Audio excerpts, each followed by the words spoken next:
നമ്മൾ കുറേ നാളത്തെ നമ്മുടെ ജീവിതം മുന്നോട്ട് ജീവിച്ചു പോകുമ്പോൾ നമുക്ക് സാമ്പത്തികമായിട്ട് കുറച്ച് നേട്ടങ്ങളൊക്കെ ഉണ്ടായി. നമുക്കപ്പോൾ തോന്നും വീടിൻ്റെ സൗകര്യങ്ങൾ പോരാ, നമുക്കൊന്ന് മെച്ചപ്പെടുത്തിയാലോ എന്ന് തോന്നും. ചിലരെന്ത് ചെയ്യും, വീടിൻ്റെ പുറത്തേക്ക് ഇറക്കി അല്ലെങ്കിൽ 4 സൈഡിലേക്ക് എവിടെയാണോ നമുക്ക് സ്ഥലമുള്ളത് ആ സ്ഥലത്തേക്ക് ഇറക്കി നമ്മുടെ ആവശ്യാനുസരണം വീട് വലുതാക്കും. ചിലർ വീടിൻ്റെ മുകളിലേക്ക് ചെയ്യും, അതായത് 2ാം നില പണിയും. അപ്പോൾ ഇത് രണ്ട് തന്നെ ആയാലും അപ്പോൾ അവർ ചിലർ വിചാരിക്കും നമ്മൾ ആദ്യം വാസ്തു നോക്കിയതല്ലേ, ഇനിയിപ്പോൾ ഇത് ചെയ്യേണ്ടതിന് വാസ്തു നോക്കണോ എന്നൊക്കെ തോന്നും. പക്ഷേ നമ്മൾ എപ്പോഴും എന്ത് ചെയ്താലും, വീടുമായിട്ട് ബന്ധപ്പെട്ട് എന്ത് ചെയ്താലും അത് ഒരു വാസ്തു വിദഗ്ധൻ്റെ നിർദ്ദേശപ്രകാരം മാത്രം നമ്മൾ ചെയ്യുന്നത് നമ്മുടെ മുന്നോട്ടുള്ള വീണ്ടും ഉള്ള ജീവിതത്തിന് നന്നായിരിക്കും.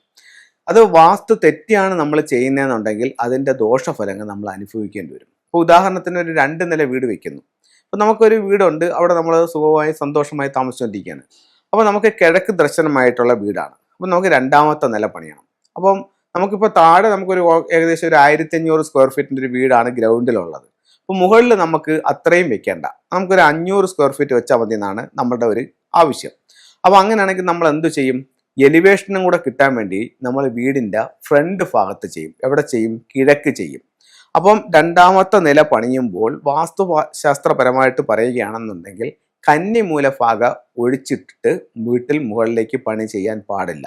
അപ്പോൾ നമുക്ക് ഫ്രണ്ട് എലിവേഷൻ കിട്ടാൻ വേണ്ടിയിട്ട് നമ്മൾ എന്ത് ചെയ്യും, കന്നിമൂലയും പടിഞ്ഞാറ് വശവും വടക്ക് പടിഞ്ഞാറ് വശവും ഒഴിവാക്കിക്കൊണ്ട് നമ്മൾ വടക്ക് കിഴക്കും കിഴക്കും തെക്ക് കിഴക്കും ഉൾപ്പെടുന്ന കിഴക്ക് ഭാഗങ്ങൾ നമ്മൾ വീട് മുകളിൽ ചെയ്യാനായിട്ട് ശ്രമിക്കുമ്പോൾ സ്വാഭാവികമായും വാസ്തു തെറ്റും. ഇതൊരു ഗുരുതരമായ വാസ്തു വീഴ്ചയാണ്.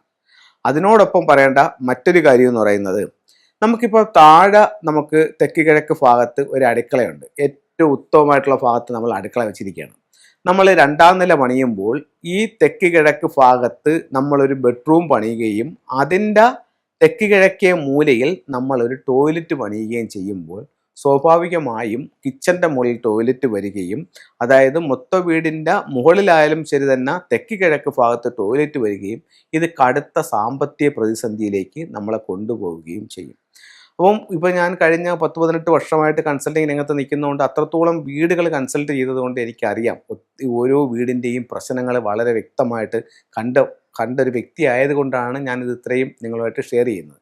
അപ്പോൾ എന്ത് തന്നെ ആയാലും ഒരു കാരണവശാലും മുകളിൽ പണിയുമ്പോൾ വാസ്തുപ്രകാരം മാത്രമേ ചെയ്യാവൂ. ഇതിൽ വളരെ സിമ്പിളായിട്ടുള്ളൊരു കാര്യം ഞാൻ പറഞ്ഞുതരാം. നിങ്ങൾക്ക് വീട് മുകളിൽ ചെയ്യുമ്പോഴത്തേക്ക് മനസ്സിൽ വെക്കേണ്ട ഒരു കാര്യം എന്ന് പറഞ്ഞുതരാം. നമ്മൾ താഴെ ടോയ്ലറ്റ് നിൽക്കുന്നു, അതേ സ്ഥലത്തെ മുകളിൽ ടോയ്ലറ്റ് ചെയ്യാവൂ. അതേ സ്ഥലത്ത് ചെയ്താൽ ആ ടോയ്ലറ്റ്, താഴത്തെ ടോയ്ലറ്റ് തെറ്റല്ലേന്ന് ചോദിച്ചാൽ, ഇപ്പോൾ നിങ്ങളുടെ വീട്ടിൽ തെക്ക് വശത്തൊരു ടോയ്ലറ്റ് നിൽക്കുകയാണ്, 2ാമത്തെ നില പണിയുമ്പോഴും നിങ്ങൾ അതേ തെക്ക് വശത്താണ് മുകളിൽ ടോയ്ലറ്റ് കൊടുക്കുകയാണെങ്കിൽ താഴെ ആ ടോയ്ലറ്റ് ഉണ്ടാക്കുന്ന ഒരു നെഗറ്റീവ് ഇമ്പാക്റ്റ് ഉണ്ടല്ലോ, അതിനപ്പുറത്തേക്ക് ഇത് പോകത്തില്ല. കാരണം എന്ന് പറഞ്ഞു കഴിഞ്ഞാൽ മുകളിലും ആ ദിക്കിൽ തന്നെയാണല്ലോ ആ ടോയ്ലറ്റ് വന്നിരിക്കുന്നത്. അതേസമയം ഇവിടെ നിങ്ങൾ താഴെ തെക്കില് ടോയ്ലറ്റ് പണിയുകയും മുകളിൽ തെക്ക് കിഴക്കിലോ തെക്ക് പടിഞ്ഞാറിലോ ടോയ്ലറ്റ് മാറ്റി പണിയുകയോ ചെയ്യുകയാണെങ്കിലോ 2 ദിക്കുകൾ മലിനപ്പെട്ടു പോയി. കാരണം തെക്ക് കിഴക്കും പോയി, ഈ താഴത്തെ തെക്കും പോയി. അപ്പോൾ അതുകൊണ്ട് നമ്മൾ എപ്പോഴും മെയിനായിട്ട് ശ്രദ്ധിക്കേണ്ട, താഴെ എവിടെ ടോയ്ലറ്റ് വരുന്നോ അതേ സ്ഥലത്ത് തന്നെ മുകളിലും ടോയ്ലറ്റ് ചെയ്യാനായിട്ട് നമ്മൾ ശ്രദ്ധിക്കേണ്ടത് ഏറ്റവും അത്യാവശ്യമാണ്. അപ്പം മുകളിലോട്ട് ചെയ്യുമ്പോൾ ശ്രദ്ധിക്കേണ്ട ചില കാര്യങ്ങളാണ് നിങ്ങളുമായിട്ട് ഷെയർ ചെയ്തത്.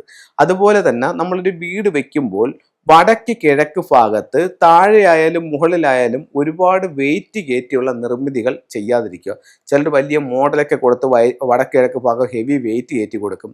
അത് ഒട്ടും വാസ്തുപ്രകാരം നല്ലതല്ല. വടക്ക് കിഴക്ക് ഭാഗം ഭൂമിയിലായാലും വീട്ടിലായാലും കഴിയുന്നത്രയും അതിനെ ലൈറ്റായിട്ട് ചെയ്യുക എന്നുള്ളതാണ്. വെയിറ്റ് അവിടെ വെക്കാതെ ലൈറ്റായിട്ട്. അതുപോലെ തന്നെ വടക്ക് കിഴക്ക് ഭാഗത്ത് വരുന്ന കാർ പോർച്ചും, വടക്ക് കിഴക്ക് ഭാഗത്ത് കാർ പോർച്ച് വരുമ്പോൾ നമ്മൾ വണ്ടി അവിടെ കൊണ്ടുവന്ന് പാർക്ക് ചെയ്യും. വണ്ടി അവിടെ കൊണ്ടുവന്ന് പാർക്ക് ചെയ്യുമ്പോൾ 2 രീതിയിലുള്ള ദോഷങ്ങൾ അവിടെ ഉണ്ടാവും. ഒന്നെന്ന് പറയുന്നത് അവിടെ വെയിറ്റ് കയറി, 2 പറയുന്നത് വീടിൻ്റെ സ്ക്വയറോ റെക്ടാങ്കിൾ ഷേപ്പിലോ എടുക്കുമ്പോൾ ഈ ഒരു ഭാഗം മിസ്സിംഗ് ആണ്.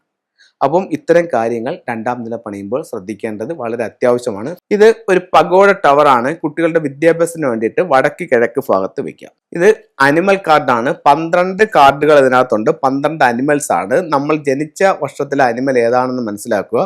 എന്നിട്ട് അതിൻ്റെ ഒരു രഹസ്യ സുഹൃത്തും കൂടെയുണ്ട്. ഈ 2 കാർഡുകൾ നമ്മുടെ കൈവശം സൂക്ഷിക്കുന്നത് എന്ത് കാര്യത്തിനും അദൃശ്യമായിട്ടൊരു സപ്പോർട്ടിങ് ഉണ്ടാവും. ഒരു ദോഷപ്പെട്ട സമയമാണെങ്കിലും അതിനെ അതിജീവിക്കാനായിട്ട് ഈ അനിമൽ കാർഡ് കൊണ്ട് സാധിക്കും. അപ്പോൾ നിങ്ങളുടെ ഡേറ്റ് ഓഫ് ബർത്ത് ഏത് ഇയർ ആണെന്ന് വെച്ച് കഴിഞ്ഞാൽ ആ ഇയറിലെ അനിമൽ എടുക്കുക. ഓരോ അനിമലിനും ഒരു സീക്രട്ട് ഫണ്ട് ഉണ്ട്. ഇതിന് 2ൻ്റെയും കൂടെ കാർഡ് നിങ്ങൾക്ക് സൂക്ഷിക്കാം. ഇതിപ്പോഴത്തേക്ക് വരുന്ന അനിമൽസ് എന്ന് പറയുന്നത് മങ്കി ഉണ്ട്, പിഗ് ഉണ്ട്, സ്നേക്ക് ഉണ്ട്, ഹോഴ്സ് ഉണ്ട്, rabbit, rooster, sheep, dog, ox, dragon, rat, tiger. ഇത് 12 എണ്ണമാണ് അനിമൽസ് വരുന്നത്. ഈ 12 എണ്ണത്തിൽ ഏതെങ്കിലും ഒരു അനിമൽ നമ്മുടെ അനിമലായിട്ട് വരും. അപ്പം നമ്മുടെ അനിമൽ ഏതാണെന്ന് മനസ്സിലാക്കുക. ഓരോ അനിമലിനും ഒരു സീക്രട്ട് ഫണ്ട് ഉണ്ട്. ഇതിൻ്റെ 2ൻ്റെയും കൂടെ കാർഡ് നമ്മുടെ കൈവശം സൂക്ഷിക്കുമ്പോൾ എന്ത് കാര്യത്തിനും അദൃശ്യമായിട്ടൊരു സപ്പോർട്ടിങ് ഉണ്ടാവും. ഒരു ദോഷപ്പെട്ട സമയമാണെങ്കിലും അതിനെ അതിജീവിക്കാനായിട്ട് ഈ കാർഡ് കൊണ്ട് പറ്റുമെന്ന് ചൈനീസ് വാസ്തുകലയായ ഫെങ് ഷുയിൽ പറയുന്നു.